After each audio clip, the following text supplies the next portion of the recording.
ጤና ይስጥልኝ የዘ ሴክሬት ኢንስቲትዩት ቤተሰቦች፣ በዛሬው ትምህርታችን ግሬድ 11 ሂስትሪ ዩኒት 7 ፓርት 4 ላይ ቆይታ ይኖረናል። የዛሬው ትምህርታችን 7.3 ፖለቲካል ኤንድ ሶሺዮ ኢኮኖሚክ ኮንዲሽንስ ኦፍ ዘ ዌስተርን ሳውዘርን ኤንድ ሴንትራል ስቴትስ ኢን ኢትዮጵያ የሚለው ላይ ያጠነጥናል። እንግዲህ ስለ ሚዲቫል ኢትዮጵያ ኤንድ ዘ ሆርን ስንናገር ስለ ክርስቲያን ሃይላንድ ኪንግደም እና ስለ ሙስሊም ሱልጣኔት ብቻ አይደለም። ሌሎችም መንግስታት አሉ። ምንም እንኳን ዶሚኔት የሚያደርገው የሁለቱ የክርስቲያን ኪንግደሙና የሙስሊም ሱልጣኔቶቹ ቢሆንም ሌሎች የህብረተሰብ ክፍሎችም እንዳሉ ማወቅ ያስፈልጋል። ኦቨርቪው እነዚህ ደግሞ የሚገኙት በሳውዘርንና ሴንትራል ፓርት ኦፍ ዘ ካንትሪ ነው። በደቡባዊና ማዕከለኛው ሀገሪቱ ክፍል እንደዚሁ ሌሎች ስቴቶች ሪሌቲቭሊ አነስ ያሉ ስቴቶች ነበሩ። ዳይቨርሲቲ ኦፍ ስቴትስ ኢን አዲሽን ቱ ክርስቲያን ሃይላንድ ኪንግደም፣ እንግዲህ ቅድም እንዳልነው ከክርስቲያን ሃይላንድ ኪንግደም እና ከሙስሊም ሱልጣኔቶች በተጨማሪ ቫሪየስ ስቴትስ ኤግዚስትድ ኢን ሳውዘርን ኤንድ ሴንትራል ኢትዮጵያ። ይሄ ሚዲቫል ፒሪየድ ስለ ክርስቲያን ኪንግደም እና ስለ ሙስሊም ሱልጣኔቶች ብቻ አለመሆኑን ማወቅ ያስፈልገናል። የተለያዩ ስቴቶችና ህዝቦች በደቡባዊና በማዕከላዊ ኢትዮጵያ ክፍል ይገኛሉ። እነዚህ ህዝቦች አብዛኞቹ ኢንዲጂኒየስ ሪሊጅን የሚከተሉ ናቸው። ኢንዲጂኒየስ ሪሊጅን የምንላቸው ከእስልምናና ከክርስትና ውጭ የሆኑ የአገር በቀል እምነቶች የሚከተሉ ናቸው። the majority of the inhabitants practiced indigenous religion። ከነዚህ ውስጥ አንዱ the kingdom of ጎጃም ነው። ጂኦግራፊካል ሎኬሽን ከጣና ሐይቅ በስተደቡብ ይገኝ የነበረ ኪንግደም ነው። ኢመርጀንስ the exact time of emergency is እንግዲህ የዚህ ይሄ ኪንግደም ኦፍ ጎጃም ኤግዛክትሊ መቼ ኢመርጅ አደረገ የሚለውን እስካሁን ድረስ ክሊር የሆነ የተረጋገጠ ሂስቶሪካል ዶክመንት ማግኘት አልተቻለም። ኢት ኢዝ አንክሊር መቼ ኢመርጅ እንዳደረገ። ኢትኒክ ኮምፖዚሽኑን በተመለከተ ግን አብዛኞቹ ኢንሃቢታንቶቹ ዘ ኪንግደም ኦፍ ጎጃም አብዛኞቹ ኢንሃቢታንት አገው ኤትኒክ ግሩፕ እንደነበራቸው ይታወቃል። አገው እንግዲህ ኢትዮጵያ ውስጥ ኢንዲጂነስ ከሚባሉ ነባር ህዝቦች ከሚባሉት ውስጥ አንዱ የአገው ማህበረሰብ ነው። ኪንግደም ኦፍ ጎጃም ኢንሃቢታንቶቹ they were አገው ኤትኒክ ግሩፕስ። ሂስቶሪካል ኮንቴክስቱ ምንድን ነው? ስለ ኪንግደም ኦፍ ጎጃም ስናገር ትሪቢዩተሪ ስታተስ ነው። ከ1323 እስከ 1324 ኪንግ አምደጽዮን ካምፔን አጌንስት ጎጃም፣ ልክ እንደ ሙስሊም ሱልጣኔቶቹ ሁሉ ንጉስ አምደጽዮን ይህን አካባቢ ለማስገበር ከፍተኛ የሆነ ዘመቻ አካሂዷል። መጨረሻ ላይም ተሳክቶለት ኪንግደም ኦፍ ጎጃም was reduced to a tributary status፣ የክርስቲያን ኪንግደሙ ገባር ለመሆን ችሏል። ነገር ግን ሬዚስታንስ ነበረ። ምንም እንኳ ገባር ቢሆንም በተለያየ ጊዜ ተቃውሞዎች፣ ሬዚስታንሶች ነበሩ። ሬዚስታንስ ቱ ክርስቲያኒቲ ኪንግ ዛሃን ክምር ኤንድ ማአት ጎን የሚባሉ ነገስታት፣ የዚህ የኪንግደም ኦፍ ጎጃም ነገስታት ሬዚስትድ ዘ ስፕሬድ ኦፍ ክርስቲያኒቲ፣ የክርስትና እምነትን መስፋፋት በከፍተኛ ሁኔታ ይቃወሙ ነበር። ቅድም እንዳልነው እዚህ አካባቢ አብዛኞቹ ሳውዘርን ኤንድ ሴንትራል ፓርት ኦፍ ኢትዮጵያ የነበሩ ህዝቦች የሚከተሉት ኢንዲጂነስ እምነት ወይም ደግሞ አገር በቀል እምነት ነው። ፓጋንስ ወይም ደግሞ በአካባቢው ባህላዊ የሆኑ እምነቶች የሚከተሉ ናቸው። ስለዚህ አንዱ ሬዚስት ያደረጉት የክርስትና እምነትን መስፋፋት ነበር። ክርስቲያን ኢንፍሉዌንስ ሞንክስ ኦፍ ሌክ ጣና፣ ከዚህ በፊት እንዳልነው የባህታውያን ወይም ደግሞ እነዚህ መናንያን ክርስትና እምነትን በማስፋፋት ረገድ ትልቅ ሚና ተጫውተዋል። መነኩሴዎች ሞንክስ ፍሮም ሌክ ጣና ኤንድ ሚዲቫል አማራ ግራጁዋሊ ፕሪችድ ክርስቲያኒቲ ኢን ጎጃም፣ ከሌክ ጣናና ከሚዲቫል አማራ ከአማራ አካባቢ የመጡ መነኮሳት ጎጃም ውስጥ ክርስትና እንዲስፋፋ ትልቅ ሚና ተጫውተዋል። ኪ ፊገርስ ዛሃን ክምር፣ ቅድም እንዳልነው ዛሃን ክምር ኪንግ ዲዩሪንግ ዘ ሬን ኦፍ አምደጽዮን ሁ ሬዚስትድ ክርስቲያን ኤክስፓንሽን፣ ክርስትና እምነትን እንዳይስፋፋ ከፍተኛ ሁኔታ ሬዚስት ያደርግ የነበረ ንጉስ ነው፣ የአካባቢ ንጉስ። ቀጥሎ ዛሃን ቹዋይ፣ ይሄ ሎካል አገው ሩለር ነው፣ የአካባቢው የአገው ሩለር ነው። ይህም እንደዚሁ ክርስትና እምነትን በከፍተኛ ሁኔታ ተገዳድሮ የነበር ክርስትና እምነትን መስፋፋት ይቃወም የነበረ ነው። ማአት ጎን፣ ይህም እንደዚሁ ከፍተኛ ሬዚስታንስ ያደረገ ነው። ኪንግ ኦፍ ጎጃም ዲዩሪንግ ኪንግ ዳዊትስ ሬን፣ በንጉስ ዳዊት ጊዜ የጎጃም ንጉስ የነበረ ነው። በእነዚህ ገጥሞ የነበረ ሬዚስታንስ በስተቀር ይህ አካባቢ የአምደ ጽዮን ትሪቢዩተሪ ለመሆን ችሏል። ጎጃም ኢን ዘ 15th ሴንቸሪ፣ በ15ኛው ሴንቸሪ ምን ይመስል ነበር ብለን ስንናገር ቢኬም አን ኢምፖርታንት ፕሮቪንስ ዊዝ ሮያል ገቨርነርስ አፖይንትድ አዝ ሩለርስ። እንግዲህ በ15ኛው ክፍለ ዘመን ሮያል የነገስታቱ ወኪሎች አፖይንት ተደርገው ገቨርነር ሆነው ይህን አካባቢ የገዙበት ነው። ቢኬም አን ኢምፖርታንት ለክርስቲያን ኪንግ ደግሞ ኢምፖርታንት በጣም ኢምፖርታንት ከሚባሉ ፕሮቪንሶች አንዱ ነው። ይመራ የነበረው ነገስታቱ የክርስቲያን ኪንግደም ነገስታት ወኪሎቻቸውን አፖይንት አድርገው ይህን አካባቢ ይገዙ ነበር። ኩዊን ኢሌኒስ ኢንፍሉዌንስ፣ ኩዊን ኢሌኒ ከፍተኛ ኢንፍሉዌንስ እዚህ አካባቢ አሳድረው ከነበሩ ንግስት አንዱ ናቸው። ማች ኦፍ ጎጃም ስፔሻሊ ኢስተርን ቴሪተሪ፣ በተለይ የምስራቁ ክፍል ወር ፊፍ ኦፍ ኩዊን ኢሌኒ፣ የንግስት ኢሌኒ ግዛት የሳቸው ግዛት ሆኖ አገልግሏል። በተለይ የምስራቁ ክፍል እንግዲህ ንግስት ኢሌኒ was known for rebuilding the monastery of መርጡ ለማርያም የሚባለውን ገዳም የመሰረቱት ንግስት እሌኒ ናቸው እና ይሄ የምስራቁ ጎጃም ክፍል የንግስት እሌኒ ፊፍ ወይም ደግሞ ግዛት ተደርጎ ነበረ። ይሄ አንዱ ሁኔታ ነው። እንግዲህ the kingdom of ጎጃም played a significant role in the political and religious landscape of Ethiopia። እንግዲህ ይህንን አካባቢ ወደ ክርስቲያን ኪንግደሙ ከተጠቃለለ በኋላ ከፍተኛ ሲግኒፊካንት ሮል በተለይ በፖለቲካውና ከእምነት አኳያ በጣም ከፍተኛ ተጽዕኖ የፈጠረ ክፍል ነው። በኢትዮጵያ ላይ ከፍተኛ በፖለቲካና በሪሊጂየስ አስፔክት ከፍተኛ ተጽዕኖ የፈጠረ ሪጅን ነው። therefore understanding its history provides insight into the broader socio-economic condition of the region። ቀጥሎ የምንመለከተው ሌሎች ፖሊቲስ ወይም ደግሞ አነስ ያሉ መንግስታትን ነው። ከነዚህ ውስጥ አንዱ the state of ቢዛሞ ነው። ቢዛሞ የሚገኝበት አካባቢ ከአባይ ወንዝ ደቡባዊ ክፍል ሲሆን በዛሬው አጠራር ወንበራ የሚባለው አካባቢ የሚገኝ ነው። ከጎጃም በስተደቡብ በኩል የሚገኝ ነው። በአሁኑ ቤኒሻንጉል ውስጥ ነው የሚገኘው ይመስለኝ። ኢትኒክ ኮምፖዚሽኑ ምን ይመስላል? ስቴት ኦፍ ቢዛሞ የማህበረሰብ ስብጥሩን ወይም ደግሞ የብሔረሰብ ስብጥሩን ስንመለከት ኢንሃቢትድ ባይ ኦሞቲክ ላንጉጅ ስፒከርስ በኦሞቲክ ወይም ደግሞ የኦሞቲክ ላንጉጅ ተናጋሪዎች በሆኑ ህብረተሰብ ክፍሎች ሰፈሩበት ነው። ኦሞቲክ ላንጉጅ ናቸው ኢንክሉዲንግ ዘ ሺናሻ የሚባል ቋንቋ ተናጋሪዎች ጭምር ያሉበት ኦሞቲክ ላንጉጅ ተናጋሪዎች ናቸው ማህበረሰቡ። ቢኬም ትሪቢዩተሪ ኦፍ ክርስቲያን ኪንግደም የክርስቲያን ኪንግደም ገባር ሆኗል። ይሄ ደግሞ የሆነው ከ14ኛው እስከ 16ኛው ክፍለ ዘመን ባለው ጊዜ ውስጥ የክርስቲያን ሩለር በቁጥጥር ስር ውለው ትሪቢዩተሪ ሆኖ ነበር። ኢምፓክት ኦፍ ዘ ሜጫ ኦሮሞ በኋላ ግን በ16ኛው ክፍለ ዘመን በኦሮሞ ፖፑሌሽን ሙቭመንት ምክንያት በነበረው ጫና ምክንያት ስቴት ኦፍ ቢዛሞ ነዋሪዎች አካባቢውን ለቀው መሰደድ ነበረባቸው። ፖፑሌሽን ፍሌድ አክሮስ ዘ አባይ ሪቨር አባይን ተሻግረው መሸሽ ነበረባቸው እና በዚህ የተነሳ የተወሰኑት በኦሮሞዎቹ አሲሚሌትድ ሲሆኑ የተቀሩት ግን አባይን ተሻግረው ወደ ሌላው የአባይ ክፍል ለመሰደድ ተገደዋል። ቀጥሎ የምናገረው ስለ ፖሊቲ ኦፍ ዋጅ ነው። ሌላው አነስተኛ ስቴት ዋጅ የሚባለው ሲሆን ጂኦግራፊካል ሎኬሽኑ ዛሬ ዝዋይ ሌክ ዝዋይ ብለን የምንጠራው አካባቢ የነበረ ስቴት ነው። ከፋታጋር እና ሀዲያ ከሚባሉት ሙስሊም ሱልጣኔቶች በስተምዕራብ በኩል የሚገኝ ነው። ኢትኒክ አይደንቲቲው አንክሊር ነው። አንክሊር ኤቪደንስ ሪጋርዲንግ ኢትኒክ አይደንቲቲ ኢመርጀንስ አዝ ስቴት ከመቼ ጀምሮ ስቴት ኢመርጅ አደረገ፣ የማህበረሰብ ወይም ደግሞ ኤትኒክ ኮምፖዚሽኑ ምን ይመስላል የሚለውን በተመለከተ ክሊር የሆነ መረጃ እንደሌለ ነው የሚታወቀው። ትሪቢዩተሪ ሪሌሽንሽፕ መጨረሻ ላይ ለንጉሥ አምደ ጽዮን የገበረ አካባቢ ነው። ሚሊተሪ ሲግኒፊካንሱ ምን ይመስላል? ኢምፖርታንት ሴንተር ፎር ሚሊተሪ አክቲቪቲ ዲዩሪንግ ዘ ፖስት ኢማም አህመድ ፒሪየድ የኢማም አህመድ ግራኝ ጦርነት ከተካሄደ በኋላ ይህ ቦታ ከፍተኛ የሆነ ሚሊተሪ ወታደራዊ እንቅስቃሴ የተደረገበት አካባቢ ነው። ኦሮሞ ኦኩፔሽን መጨረሻ ላይ ኢት ዋዝ ኦኩፓይድ ባይ ዘ ኦሮሞ ኢን ዘ ላስት ኳርተር ኦፍ ዘ 16th ሴንቸሪ መጨረሻው የ16ኛው ክፍለ ዘመን መጨረሻ አካባቢ በኦሮሞዎች ቁጥጥር ስር ውሏል። ሌላው ዘ ፖሊቲ ኦፍ ጋንዝ ነው። ዘ ፖሊቲ ኦፍ ጋንዝ ሎኬሽኑ ሲቹዌትድ ኢን ዘ ሬፍት ቫሊ ስምጥ ሸለቆ ኤሪያ አካባቢ የሚገኝ ነው። ዋጅ ከምባታና ሀዲያ በሚባሉ አካባቢዎች መሀል የሚገኝ ነው። ኢትኒክ አይደንቲቲው ኤርሊ ኢንሃቢታንትስ ኢትኒክ አይደንቲቲ ኢመርጀንስ ስቴት ኢዝ ኖት ክሊር። ልክ እንደ በፊቱ ሁሉ ከመቼ ጀምሮ ኢመርጅ እንዳደረገና መጀመሪያ ደግሞ እዚህ አካባቢ ሰፍሮ የነበሩ ህብረተሰብ ክፍሎች ኢትኒክ ማንነታቸው በግልጽ መረጃ አልተገኘለትም። ልክ እንደ በፊቱ ሁሉ ይሄም በአምደ ጽዮን ጊዜ ወደ ትሪቢዩተሪ ስታተስ ተቀይሮ የነበረ ስቴት ነው። ሎካል ገቨርነርስ የዚህ የጋንዝ ሎካል ገቨርነርስ ምን ተብሎ ይጠራሉ? ጋራድ ተብሎ ይጠሩ ነበር። መጠሪያ ታይትላቸው ጋራድ ይባል ነበር። ኢስላም ኤክስፓንድድ ኢን ጋዝ ዱሪንግ ዘ 1530s በአህመድ ግራኝ እንቅስቃሴ ጊዜ እስልምና እምነት ወደዚህ አካባቢ ተስፋፍቶ እንደነበር መረጃዎች ያሳያሉ። በዛሬው ውይይታችን ስለ ኪንግደም ኦፍ ኢነሪያ በመናገር እንጀምራለን። እንግዲህ ከዚህ በፊት እንደተናገርነው የዚህ ፒሪየድ ዶሚናንቱ የተለያዩ ሙስሊም ሱልጣኔቶችና የክርስቲያን ኪንግደም ሪሌሽንሽፕ ብቻ ሳይሆን ሌሎችም በሳውዝ እና በሴንትራል አካባቢ ሌሎች መንግስታትም እንደነበሩ እየተወያየን ነው። ስለዚህ አንዱ በዚህ የነበረው ኪንግደም ዘ ኪንግደም ኦፍ ኢናሪያ ይባላል። ጂኦግራፊካል ሎኬሽኑ ከጎጀብ ሪቨር ከጎጀብ ወንዝ በስተሰሜን የሚገኝ እና በአፐር ኮርስ ኦፍ ዘ ጊቤ ሪቨር የላይኛው የጊቤ ወንዝ ከሚገኝበት በምዕራብ በኩል የሚገኝ ነው ዘ ኪንግደም ኦፍ ኢናሪያ።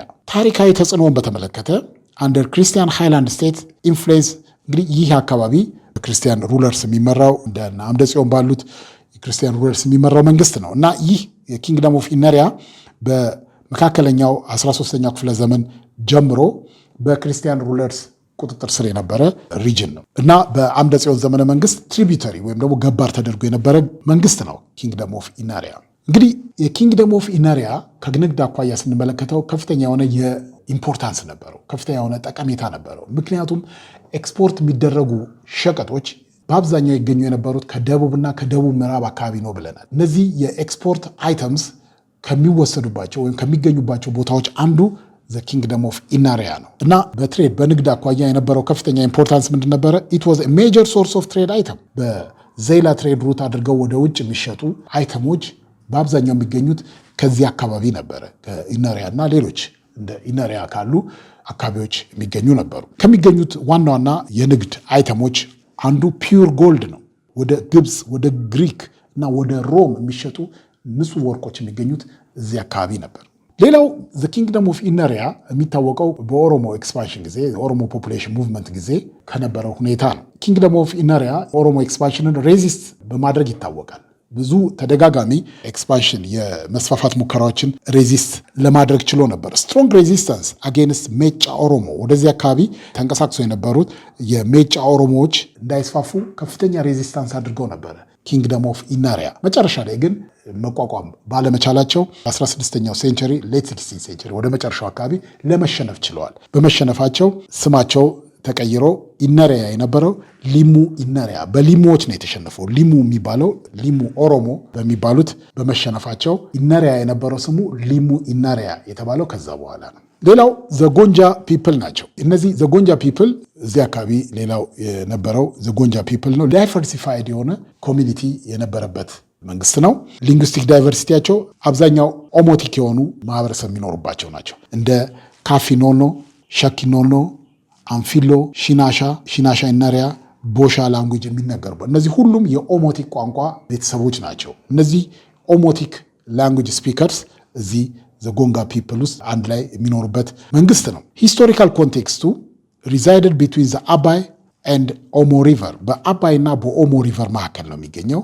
ዊ ሲሚላር ሶሺዮ ኢኮኖሚክ ሲስተም አንቲል ሌት 16 ሴንቸሪ። እንግዲህ ይህ አካባቢ የሚገኘው በአባይና በኦሞ እና ዲስፕሌስመንት መጨረሻ ላይ ሜኒ ፎርስድ ቱ ሴትል ኢን ኒው ኤሪያስ። በኦሮሞ ኤክስፓንሽን ጊዜ በተለይ በሜጫ ኦሮሞ ኤክስፓንሽን ምክንያት እነዚህ ህዝቦች ከሚኖሩበት ቦታ they were forced to displaced ለመሆን ተገደው ነበር። ስቴት ሲስተም established elaborate state system including kingdoms like ኢናሪያ፣ አንፊሎ፣ ቢዛሞ፣ ካፋ፣ ሸካ የሚባሉት ስቴቶችን ለመስረት ችለው ነበር። ዲፌንሲቭ ስትራክቸርም ነበራቸው። ራሳቸውን ለመከላከል ከጥቃት ለመከላከል they built trenches ምሽጎችን፣ ከድንጋይ የተሰሩ ፎርቲፊኬሽኖችን፣ ሸሸጊያዎችና ኢንክሎዥርስ በመመስረት ራሳቸውን ከጥቃት ለመከላከል ሞክረዋል። ጥቃቱ በ16ኛውና 17ኛው ክፍለ ዘመን ከነበሩ ጥቃቶች ራሳቸውን ለመከላከል የተለያዩ ዲፌንሲቭ ስትራክቸር ሜካኒዝም ቢልት አድርገው የነበሩ የህብረተሰብ ክፍሎች ነበሩ። ቀጥሎ የምንመለከተው ሰብዩኒት 7.4 ነው። ሪሌሽንሺፕ ቢትዊን ዘ ክርስቲያን ሃይላንድ ኪንግደም ኤንድ ሙስሊም ሱልጣኔት ኦፍ አዳል ከ1520ዎቹ ጀምሮ እስከ 1559 ድረስ የቆየው በክርስቲያን ሃይላንድ ኪንግደም እና በሙስሊም ሱልጣኔት ኦፍ አዳል መካከል የነበረውን ሪሌሽንሽፕ የነበረውን ኢንተራክሽን የምንመለከትበት ነው። እንግዲህ ስለ ሁለቱ ስናገር ዋናው ዶሚነንት ፊቸሩ የነበረው በትሬድ ሩቱን ለመቆጣጠር በመፈለግ የነበረው ፓወር ዳይናሚክ ነው። እንግዲህ በሁለቱ ክፍሎች መካከል ብዙ ዓመታትን ያስቆጠረ የእርስ በርስ ጦርነት እንደተካሄደ ይታወቃል። ይህ ጦርነት ብዙ ጊዜ ወር ኦፍ አህመድ ግራኝ ወይም ደግሞ የአህመድ ግራኝ ጦርነት ተብሎ በዘልማድ ይታወቃል። መጀመሪያ ግን ሂስቶሪካል ኮንቴክስቱ እንዴት ነበረ? የሙስሊም ሱልጣኔት ኦፍ አደል ውስጥ የነበረው ፓወር ዳይናሚክ ምን ይመስል ነበረ? በኋላስ ከክርስቲያን ኪንግደሙ ጋር የነበራቸው ሪሌሽን ምን ይመስል ነበር የሚለው እናያለን። እንግዲህ ማች ኦፍ ዘ 15th ሴንቸሪ አዳል ሶ ሲቪል ዎር ሊዲንግ ቱ ሎስ ኦፍ ፓወር አሞንግ ሱልጣንስ። እንግዲህ የሙስሊም ሱልጣኔት ኦፍ አደል በ15ኛው ክፍለ ዘመን ስንመለከት እርስ በርስ የፓወር ስትራግል ነበረ። በሙስሊም ሱልጣኔቶቹ አመራሮች ዘንድ የነበረ ፓወር ስትራግል ነበረ። ስልጣን ለመያዝ የሚደረግ ሽኩቻ ነበር። ስለ ክርስቲያን ኪንግደሙ እንደተናገር ነው ሁሉ እዚህም በሙስሊም ሱልጣኔት ኦፍ አደል ዜር ዋዝ ፓወር ራይቫለሪ ነበር። ይህም ቲፒካል ፊቸሩ ምን ነበረ? ዘ ኢሚርስ ኤንድ ኢማምስ ሄልድ አክቹዋል ፓወር ኮዚንግ ኢንስታቢሊቲ ኤንድ ኢንተርናል ራይቫለሪ። እርስ በርስ ስልጣን ለመያዝ የሚደረግ ሽኩቻ ነበረ። በኤሚርስ እና በኢማሞቹ መካከል ስልጣን መቆጣጠር የሚደረግ ፓወር ስትራግል ነበረ። መጨረሻ ላይ ይሄ ፓወር ስትራግል በተለያዩ የሙስሊም ሱልጣኔት አመራሮች ከተካሄደ በኋላ አንድ ጠንካራ የሆነ ሱልጣን ኢመርጅ አደረገ። ዚስ ዋዝ ኢሚር ማህፉዝ። ኢሚር ማህፉዝ በኋላ ኢመርጅድ as strong ruler of the sultanate። እንግዲህ ኢሚር ማህፉዝ ኢመርጅድ as a powerful ruler። ከዚህ ከነበረው የፖለቲካ ሽኩቻ ስትሮንግ ሆኖ የወጣው ኢሚር ማህፉዝ ነው። ሎንቺንግ እሱ ኢመርጅ አድርጎ ጠንካራ ሆኖ ከወጣ በኋላ he launched attacks on Christian Highland Kingdom during the reign of እስክንድር and ናኦድ እና እስክንድር በሚባሉት በክርስቲያን ኪንግደም መሪዎች ዘመን ኢሚር ማህፉዝ ክርስቲያን ኪንግደሙ ላይ ጥቃት ይሰነዝራል። ያው የጥቃቱ ምክንያት እንደምናውቀው ነው። የትሬድ ሩቱን ለመቆጣጠር የሚደረግ እና ኢንዲፔንደንስን ከሌላው ተጽዕኖ ነፃ የሆነ መንግስት ለመስረት ነው እና ኢሚር ማህፉዝ ነው ስትሮንግ ከሆነ በኋላ ክርስቲያን ኪንግደሙ ላይ ሂ ሎንችድ አታክስ። ይሄ የተደረገው በእስክንድር እና ናውድ በሚባሉት የክርስቲያን ነገስታት ዘመን ነው። ይህንኑ እንቅስቃሴውን በሚያደርግበት ወቅት በኋላ ከመጣው የክርስቲያን መሪ ንጉስ ልብነ ድንግል ጋር በነበረው ጦርነት ኢሚር ማህፉዝ በጦርነት ላይ ይገደላል። he was killed by ልብነ ድንግል in 1517 በ1517 ማህፉዝ ይሞታል። ሊዲንግ ቱ ፈርዘር ፓወር ስትራግል። እንግዲህ ማህፉዝ ከሞተ በኋላ እንደገና ደግሞ ሌሎች ያን ቦታ ለመያዝ ፓወር ስትራግሉ ይቀጥላል። መጨረሻ ላይ ግን አንድ ስትሮንግ የሆነ ሊደር ኢመርጅ ያደርጋል። ይህ ስትሮንግ የሆነው የሙስሊም ሱልጣኔት ኦፍ አደል መሪ ማን ይባላል? አህመድ ኢብን ኢብራሂም አልጋዚ ወይም ኮመንሊ በታሪክ የሚታወቀው አህመድ ግራኝ ብለን የምንጠራው ነው። who was አህመድ ግራኝ or ኢብን ኢብራሂም አልጋዚ? ሊደርሺፕ ትራንዚሽን። እንግዲህ አህመድ ግራኝ ወይም ደግሞ ኢማም አህመድ ኢብን አልጋዚ ከአርሊ 20s ጀምሮ እያደገ የመጣ የሙስሊም ሱልጣኔት መሪ ነው። አርሊ 1520s ሊደርሺፕ ፓስድ ቱ ኢማም ኢብን ኢብራሂም አልጋዚ ኖን አዝ ግራኝ። የአህመድ ግራኝ ባክግራውንድ ሂ ዋዝ ኤ ካቫለሪ ኦፊሰር፣ ጎበዝ የሆነ የፈረሰኛ ጦር መሪ ነው እና በማህፉዝ ጊዜ ሰራዊቱን ይመራ የነበረ ጠንካራ የፈረሰኛ መሪ ነው። አንደር ማህፉዝ የካቭለሪ መሪ ብቻ ሳይሆን በማህፉዝ ጊዜ ጀግና የሆነ የጦር መሪ ከመሆኑ በተጨማሪ ማህፉዝ ልጁን የዳረለት ነው። he was the husband of ማህፉዝ daughter። በነገራችን ላይ በኢትዮጵያ ታሪክ ውስጥ ታዋቂ ከሆኑ ሴቶች አንዱ የአህመድ ግራኝ ባለቤት ነች። ባቲ ድል ወንበራ ትባላለች። የማህፉዝ ልጅ ነች እና ጦርነቱ ወቅት ሁሉ ከአህመድ ግራኝ ጎን በመሆን የተዋጋች ጠንካራ ሂስቶሪካል ፊገር ነች። ሊደርሺፕ ኳሊቲ እንግዲህ ለኢማም ኢብራሂም አልጋዚ ስለሱ ስናገር አንዱ ትልቁ ኳሊቲው ሊደርሺፕ ኳሊቲ ነው።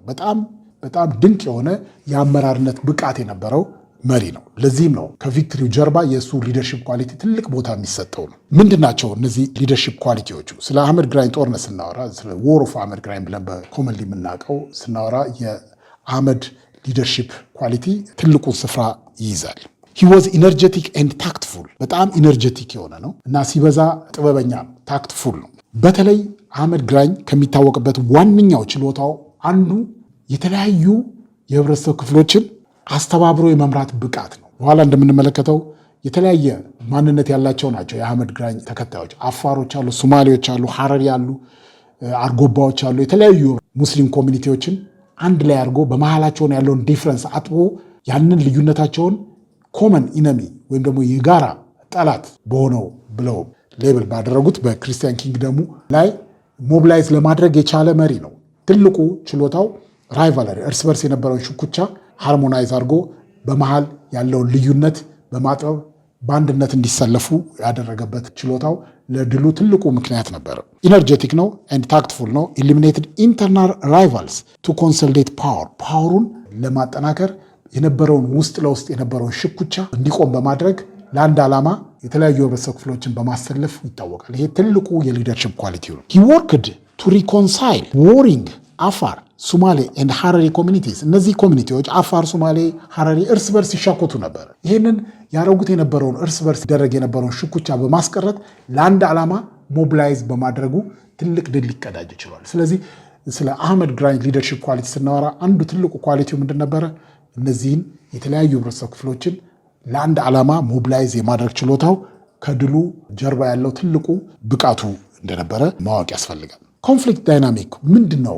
የግጭቱ መንስኤ ወይ ደግሞ ግጭቱን ስንመረምር ምንድን ነው የምናገኘው? ፖፑሌሽን ሙቭመንት ነው። እንግዲህ ሁለት ፋክተሮች አሉ። ዲሞግራፊክ ፋክተር ኤንድ ሁማን ሜድ ፋክተር የምንላቸዋሉ። ዲሞግራፊክ ፋክተር የግጦሽ መሬት እንግዲህ የሶማሌ ኖማዲክ ፖፑሌሽን ነው። ሶማሌ እና አፋር ህዝቦች የግጦሽ መሬት በማጣት መንቀሳቀስ ነበረባቸው፣ ሙቭ ማድረግ ነበረባቸው። ኢንክሪዝድ ቫዮለንስ ዲዩ ቱ ሶማሌ ኤንድ አፋር ኢንክሮችመንት ኢንቱ ዘ ሃይላንድ አግሪካልቸራል ኤሪያስ።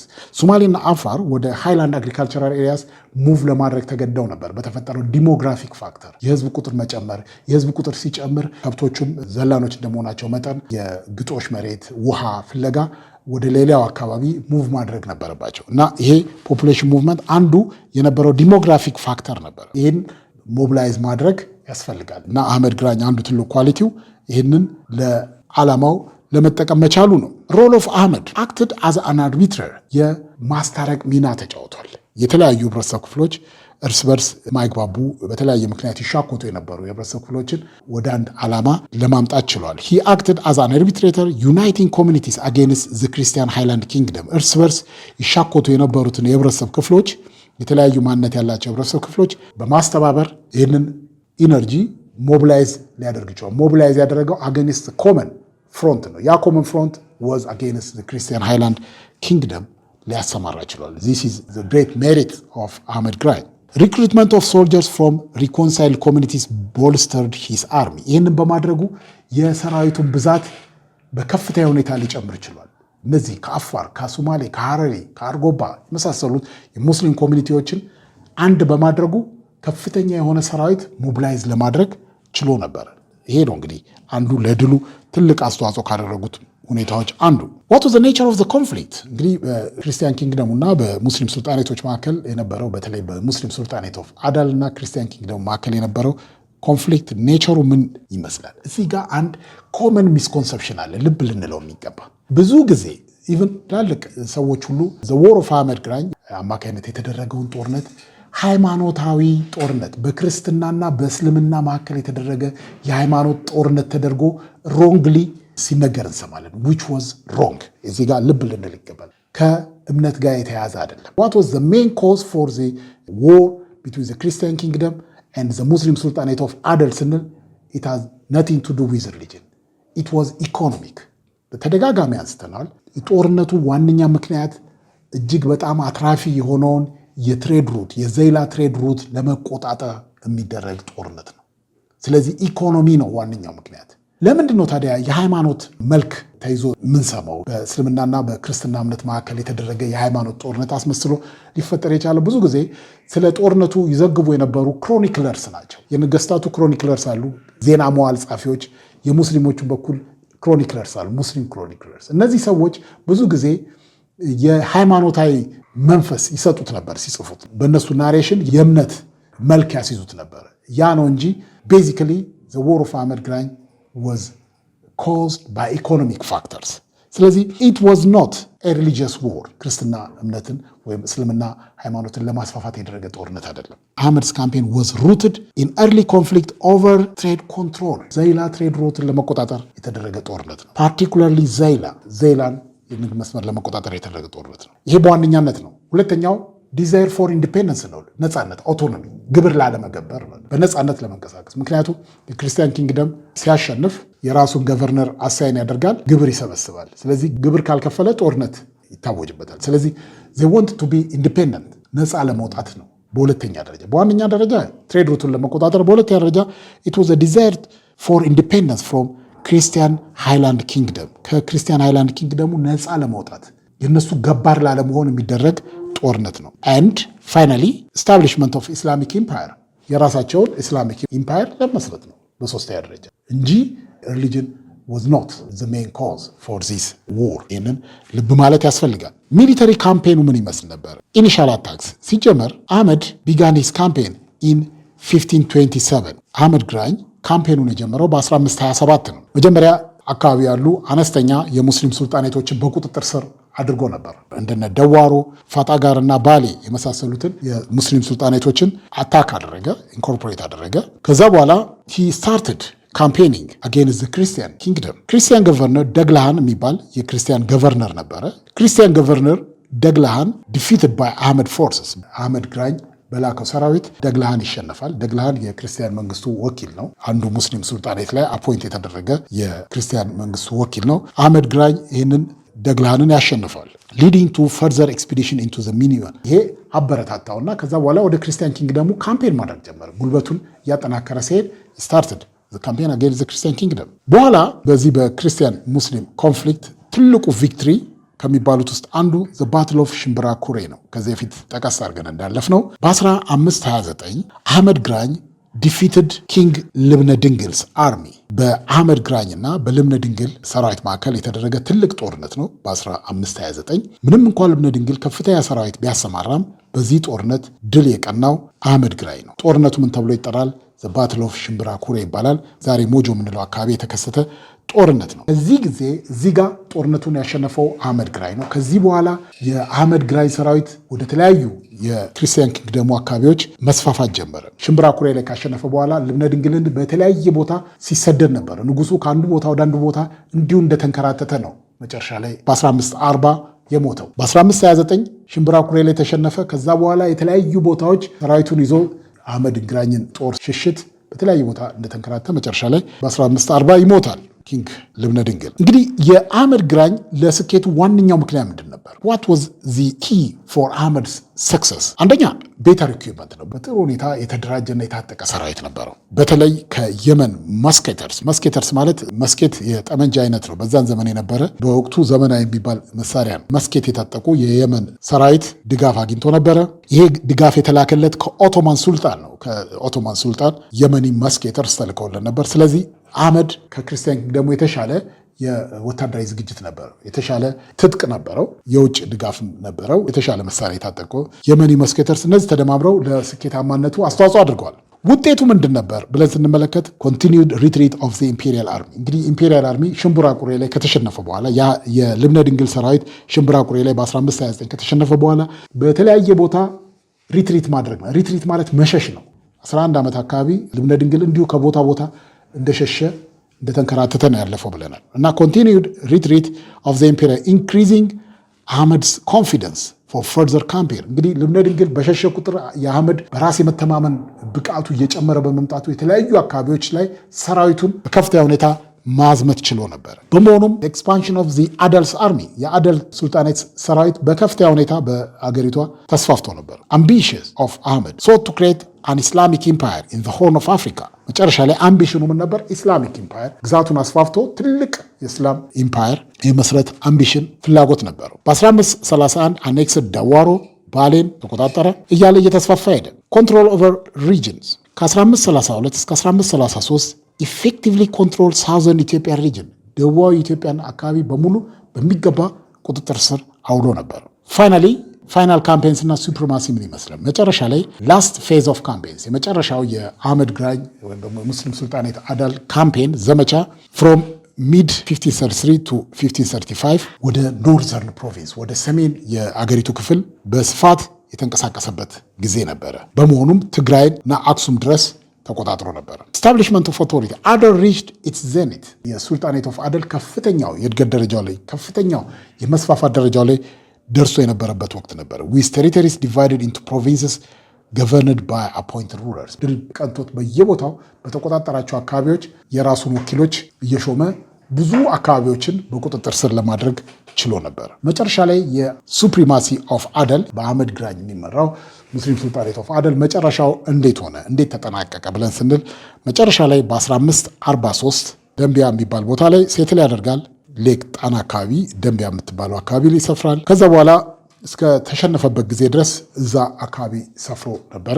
የመጨረሻው ጦርነት የተካሄደው በአህመድ ግራኝና በልብነ ድንግል ልጅ ገላውዲዮስ። ልብነ ድንግል በ1540 ሞተ። እሱን ተከትሎ ልጁ ንጉሥ ገላውዲዮስ ወደ ስልጣን መጣ። በገላውዲዮስ እና በአህመድ ግራኝ ሰራዊት መካከል የተደረገው ጦርነት የወይና አደጋ ጦርነት ወይም ዘ ባትል ኦፍ ወይና አደጋ ይባላል። እዛው ደንቢያ አካባቢ ነው። ኢት ዋዝ ኢን 1543 እዚህ ጦርነት ላይ አህመድ ግራኝ ይሸነፋል። To summarize, the relationship between the Christian Highland Kingdom and the Muslim Sultanate of Adel was marked by rivalry. እንግዲህ ስለ ሁለቱ መንግስታት ስናወራ ሙስሊም ሱልጣኔት ኦፍ አደል እና ስለ ክርስቲያን ኪንግደም ስናወራ ዋነኛ መገለጫ ባህሪያቶቹ ግንኙነታቸው አንዱ ራይቫለሪ ነው። ፉክክሩ ትሬድ ሩቱን ለመቆጣጠር ነው። ራይቫለሪ፣ ሚሊተሪ ኮንፍሊክት፣ እርስ በርስ የጦርነት ግጭት ያደርጉ ነበረ። ሌላው ሺፍቲንግ ፓወር ዳይናሚክስ ነው። አንድ ጊዜ አንዱ ይጎለብታል።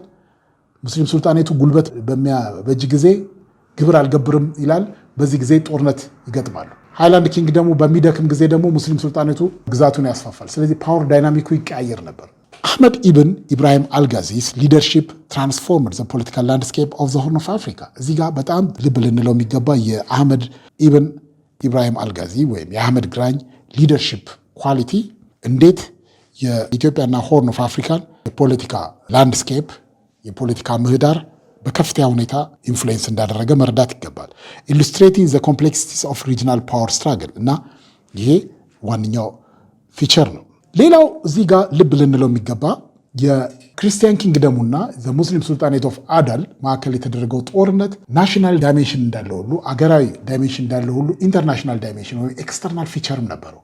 የውጭ ኃይሎች በዚህ ጦርነት ውስጥ ኢንቮልቭ አድርገው ነበረ። በሁለቱም በኩል የተሰለፉ የውጭ ኃይሎች ነበሩ። በዚህ ጦርነት ውስጥ ኢንቮልቭ አድርገው የነበሩ ሁለት ሀያላን አገሮች ፖርቹጋልና ኦቶማን ተርክ ነበሩ። ኮንቴክስቱ ምን ይመስላል ብለን ስንመለከት ፖርቹጋልና ኦቶማን ተርክ በራሳቸው ምክንያት ከፍተኛ ራይቫለሪ ውስጥ ከፍተኛ ፉክክር ውስጥ የነበሩ ሀያላን ሀገሮች ነበሩ። ፖርቹጊዝ ኤንድ ኦቶማን ተርክስ ወር ኢን ራይቫለሪው ወይም ደግሞ ተቀናቃኝነታቸው ያጠነጥን የነበረው የሜዲትራኒያንና የቀይ ባህርን አካባቢ መቆጣጠርን ማዕከል ያደረገ ነው። ይህን አካባቢ ለመቆጣጠር በሚያደርጉት ትግል በሁለቱ መካከል ራይቫለሪ ነበር። ዘውር ራይቫለሪስ ተቀናቃኞች ነበሩ። ስለዚህ እነዚህ ሁለት አካላት አንዱ ሙስሊም ነው፣ አንደኛው ክርስቲያን መንግስት ነው። ይህንን በኢትዮጵያ ውስጥ በሁለቱ ስቴቶች መካከል የነበረውን ኮንፍሊክት ላይ ኢንቮልቭ እንዲያደርጉ እድሉን ፈጥሮላቸው ነበር። በመሆኑም በ1520 ፖርቹጊዝ ሚሽን ቪዚትድ ዘ ኮርት ኦፍ ኪንግ ልብነ ድንግል አንድ የፖርቹጋል የመልእክተኛ ቡድን በ1520 ልብነ ድንግል ጋር መጥቶ ነበረ። ይህ የፖርቹጊዝ ሚሽን የመጣው ጃኦ ቤርሙዴዝ የሚባል አባል ነበረው። ይህ ግሩፕ ሚሽኑን አጠናቆ ሲሄድ ጃኦ ቤርሙዴዝ እዚሁ ልብነ ድንግል ጋር ይቀራል። ሪሜን ኢትዮጵያ አፍተር ዘ ሚሽን ዲፓርትድ ሚሽኑ 1520 መጥቶ የነበረው 1526 ተመልሶ ሲሄድ ቤርሙዴዝ ግን እዚሁ ይቀራል። በኋላ እንደምታስታውሱት 1529 ላይ ሽምብራ ቁሬ ላይ ከተሸነፈ በኋላ ልብነ ድንግል ከቦታ ቦታ ሲንከራተት ነበረ፣ ሲሸሽ ነበረ የአህመድ ግራኝን ሰራዊት። በዚህ ጊዜ ንጉሥ ልብነ ድንግል የውጭ ድጋፍ ይጠይቃል። ይህንንም ለማድረግ ጃኦ ቤርሙዴዝን መልእክተኛ በማድረግ ወደ ውጭ ይልከዋል። ይህ የሆነው በ1535 ነው። በ1535 አዝ ኢማም ጌን ኮንትሮል ኢማም አህመድ በጣም እያየለ ሲመጣ ልብነ ድንግል የውጭ እርዳታ ማግኘት ፈለገ። ስለዚህ ከፖርቹጋል ጋር የነበረውን ግንኙነት በመጠቀም ሂሴንት ሌተር ደብዳቤ አስይዞ ወደ ሮማው ጳጳስ ወደ ሮማው ፖፕ እና ወደ የፖርቹጋሉ ንጉሥ ቤርሙዴዝን ይልከዋል እርዳታ እንዲያደርጉለት። ሪኩዌስቲንግ ሚሊታሪ አሲስታንስ በዚህ ደብዳቤ የተጠየቀው ወታደራዊ ድጋፍ እንዲያደርጉለት ነው። ወታደራዊ ድጋፉ ግን እጅግ በጣም ዘግይቶ ነበር የመጣው። በ1535 የተላከው መልእክት መንገድ ላይ ዘግይቶ አፍተር ዲሌይስ ቤርሙዴዝ ሪተርንድ ኢን 1541 በ1541 ከ6 ዓመት በኋላ ነው ለዚህ ምላሽ የተገኘው። በዚህ ጊዜ በ1840 ልብነ ድንግል ሞቷል። ስለዚህ ፖርቹጋል 400 የፖርቹጋል ሰራዊት ትልካለች። ይህ 400 የፖርቹጋል ሰራዊት በታዋቂው አገር አሳሽ የቫስኮ ደጋማ ልጅ በሆነው በክሪስቶፎር ደጋማ የሚመራ 400 የፖርቹጋል ሰራዊት ይላክና ይመጣል። ይህ የመጣው በ1541 ይደርሳል። በጊዜው ሊደርስ አልቻለም። ስለዚህ ኦልሬዲ ልብነ ድንግል በ1540 ሞቷል። እሱን ተክቶ ልጁ ገላውዲዮስ ስልጣን ይዟል። ስለዚህ ይህን 400 ሰራዊት የተቀበለው ልብነ ድንግል ሳይሆን ልጁ ገላውዲዮስ ነው። እንግዲህ በእንዲህ አይነት ሁኔታ የፖርቹጊዝ ሰራዊት በገላውዲዮስ ጎን ሆኖ ከግራኝ ሰራዊት ጋር ለመዋጋት ችሏል። በመሆኑም ኢኒሻል ኢንጌጅመንቱ መጀመሪያ አካባቢ የነበረው ጦርነት ምን ይመስላል? ፖርቹጊዝ ኢንትሪ ትሩፕስ ኢንተርድ ስሩ መሰዋ ኤንድ አድቫንስድ ቱ ሚት ኪንግ ገላውዲዮስ። ኪንግ ገላውዲዮስን ለማግኘት በምጽዋ በኩል ይገባል። ሆኖም የመጀመሪያው ኢንካውንተር ከግራኝ ሰራዊት ጋር ከአዳል ሰራዊት ጋር ምስራቃዊ ትግራይ ላይ ይጋጠማል። በት ፌስ ሬዚስተንስ ፎርስ ቱ ሪትሪት ቱ ደባሯ። ይሄ ሰራዊት ከአህመድ ግራኝ ሰራዊት ጋር ይጋጠማል። ስለዚህ ለመሸሽ ተገደደ፣ ወደ ድባሯ አፈገፈገ። የግራኝን ሰራዊት መቋቋም ስላልቻሉ ከጠረፍ ገላውዲዮስ ወዳለበት በሚመጣበት ጊዜ የግራኝ ሰራዊት ፌስ አደረገው። ያንን ኢንካውንተር ስለገጠመው ወደ ድባሯ አካባቢ ሪትሪት ለማድረግ ተገዶ ነበር። የአህመድ ስትራቴጂ ዋት ዋዝ ስትራቴጂ ኦፍ አህመድ ግራኝ? ኮማንድ ሴንተር ሽፍት። ልክ የፖርቹጊዝ ሰራዊት መምጣቱን ሲያቅ አህመድ ሙቭድ ሂዝ ኮማንድ ሴንተር ቱ ደረስጌ። ኮማንድ ሴንተሩን ወደ ደረስጌ ይቀይራል። ኢንስሜን ኮማንድ ሴንተሩን ወደ ደረስጌ የቀየረበት ምክንያት የፖርቹጊዝ ሰራዊት የገላውዲዮስን ሰራዊት እንዳያገኘው ለመከልከል ነው። አህመድ ግራኝ በፊት ከነበረው ቤዝ ሽፍት አድርጎ ወደ ደረስጌ ይመጣል። ደረስጌ እንግዲህ በበኋላው ታሪክ እንደምናውቀው አፄ ቴዎድሮስ ንጉሥ የሆኑበት ቦታ ነው እና ደረስጌ ላይ ይከትማል። ዓላማው ምንድነው? ከጠረፍ አካባቢ የሚመጣው የፖርቹጋል ሰራዊት ከገላውዲዮስ ሰራዊት ጋር እንዳይገናኝ ነው። መጨረሻ ላይ ዘ ባትል ኦፍ ሳርቲ የሚባል ላይ አህመድ አታክድ ዘ ፖርቹጊዝ በት ዋዝ ዲፊትድ። ሳርቲ ላይ ተገናኙ። ነገር ግን አህመድ አልቀናውም። ሂ ዋዝ ዲፊትድ ባይ ዘ ፖርቹጊዝ ሰስቴን ኢንጁሪስ፣ ተጎዳ። ነገር ግን ለጥቂት አመለጠ። ሂ ናሮሊ ስኬፕድ ካፕቸር፣ ለመማረክ ሲል ለጥቂት ሊያመልጥ ችሏል። ልክ ፖርቹጊዞች የክርስቲያን ኪንግደሙን ሰፖርት እንዳደረጉት ሁሉ ኦቶማን ተርክስ አህመድ ሰራዊትን ደግፈዋል። ሲኪንግ አሲስታንስ አህመድ ሪኩዌስትድ ሚሊታሪ ኤድ ፍሮም ዘ ኦቶማን ተርክስ። ልክ ልብነ ድንግል እንዳደረገ ሁሉ አህመድም ከኦቶማን ተርክ የሚሊታሪ የወታደራዊ ድጋፍ እንዲደረግለት ጥያቄ ያቀርባል። እነሱም 900 የሚሆን ሰራዊት ይላክለታል። ዊዝ መስኬትና ካናን የታጠቁ መድፍና የተለያዩ መስኬት ወቅቱ የነበረው መሳሪያ ነው። መስኬት የታጠቁ 900 ሰራዊት ይላክለታል። ቪክትሪ አጌንስት ፖርቹጊዝ። ከዛ በኋላ አህመድ ፎርስ ከፖርቹጋሎች ጋር ይገጥማል። ጌት የሚባል ቦታ፣ ወፍላ የሚባል ቦታ ትግራይ አካባቢ ያለ ነው። ወፍላ የሚባል ቦታ ላይ የአህመድ ሰራዊት ከፖርቹጊዞች ጋር ይጋጠማል። በዚህ ጦርነት ፖርቹጊሶችን ያሸንፋል። ማሸነፍ ብቻ ሳይሆን የጦሩ መሪ ክሪስቶፈር ደጋማን ይማርካል፣ ይገላሉ። ክሪስቶፈር ደጋማ was killed at this battle. What was the consequence of the conflict? የዚህ ግጭት ውጤት ምንድን ነው? overstretching force አህመድ ባገኘው ድል በመበረታታት የኦቶማን ተርክ ሰራዊት ወደ መጣበት እንዲመለስ ያደርጋል። አህመድ made the mistake of sending most of Ottoman troops back home. This weakened his army. ከኦቶማን ተርክ አግኝቶ የነበረውን ሰራዊት እንዲመለስ ማድረጉ ከፍተኛ የሆነ ስህተት ይሰራል። ያ ምንድነው? ሰራዊቱን በከፍተኛ ሁኔታ ያዳክመዋል። ከዛ በኋላ በመሪያቸው በክሪስቶፈር ደጋማ መሞት በጣም የተናደዱት ፖርቹጊዞች ከገላውዲዮስ ጋር በመተባበር የአህመድ ግራኝን ሰራዊት ለመበቀል ከፍተኛ ትግል ያደርጋሉ። The Portuguese angered by their commander's death rallied under ገላውዲዮስ ከገላውዲዮስ ጎን በመሰለፍ ከፍተኛ ጦርነት ከአህመድ ግራኝ ጋር ያደርጋሉ። ይህ ጦርነት ዘ ባትል ኦፍ ወይና ደጋ ይባላል። ዘ ባትል ኦፍ ወይና ደጋ ፌብሩዋሪ 1543 የተካሄደ ሲሆን ይህ ጦርነት የአህመድ ግራኝ ወይም ደግሞ የሙስሊም ሱልጣኔት ኦፍ አደል ከፍተኛው ደረጃ ላይ የደረሰበት ነው። እዚህ ጦርነት ላይ ገላውዲዮስ ሌድ ኢትዮጵያን ኤንድ ፖርቹጊዝ ፎርስ አጌንስት አህመድስ አርሚ። ኢትዮጵያንና የፖርቹጋል ሰራዊቶችን በመምራት ገላውዲዮስ ታላቅ ትግል ያደርጋል። በዚህ ጦርነት ከፍተኛውን ሽንፈት ፎርስ ኦፍ አህመድ ግራኝ ያጋጥመዋል። ዲሳይሲቭ ዲፊት አህመድ ዋዝ ሾት ባይ ዘ ፖርቹጊዝ። በዚህ ጦርነት ላይ አህመድ ግራኝ በፖርቹጊዝ ተኳሽ ይመታል፣ ብዙም ሳይቆይ ይሞታል። ሊዲንግ ቱ ሪትሪት ኦፍ ዘ ሙስሊም አርሚ። ከዚህ ሽንፈት በኋላ የሙስሊም ሰራዊት ለማፈግፈግ ተገደደ። እንግዲህ ይህ ምንን አስከተለ? የሙስሊም ሱልጣኔት ኦፍ አደል ከፍተኛ ደረጃ ላይ የደረሰበት ወቅት ነበር። ከዚህ ጊዜ በኋላ የሙስሊም ሱልጣኔት ኦፍ አደል ለመዳከም እና ለመክሰም ችሏል። ኢንድ ኦፍ አደል ሱፕሪማሲ። የአደል ሱፕሪማሲ አደል ከፍተኛ ደረጃ ላይ ደርሶበት የነበረው የበላይነት ደረጃ ላይ ደርሶና ያስተዳድር የነበረበት ዘመን ያበቃው ከወይና ደጋ ጦርነት በኋላ ነው። ከ1543 በኋላ ከፍተኛ ሽንፈት ከተቀዳጀ መሪውም ከሞተ በኋላ የአደል ሱፕሪማሲ ያከተመበት ዘመን ነው። ኮንክሉዥን ኦፍ ዘ ኮንፍሊክት ዘ ብሪፍ ፒሪድ ኦፍ አደል ሱፕሪማሲ። የአደል ከፍተኛ ደረጃ ላይ መድረስ ሱፕሪማሲ ማለት የበላይነት ነው። ዘ ብሪፍ ፒሪድ ኦፍ አደል ሱፕሪማሲ ኦቨር ዘ ኢትዮጵያን ሪጅን ኢንድድ ዊዝ አህመድስ ዴዝ። የአህመድ ግራኝ ሞትን ተከትሎ የሙስሊም ሱልጣኔት ኦፍ አደል የበላይነት ዘመን ሊያከትም ችሏል። ነገር ግን ሙሉ ለሙሉ ጸጥ አላለም። የተወሰነ አጋጣሚ ሲያገኝ የአመፅ እና ኮንፍሮንቴሽን አልፎ አልፎ ብልጭ የሚል ሬዚስታንስ ነበረ።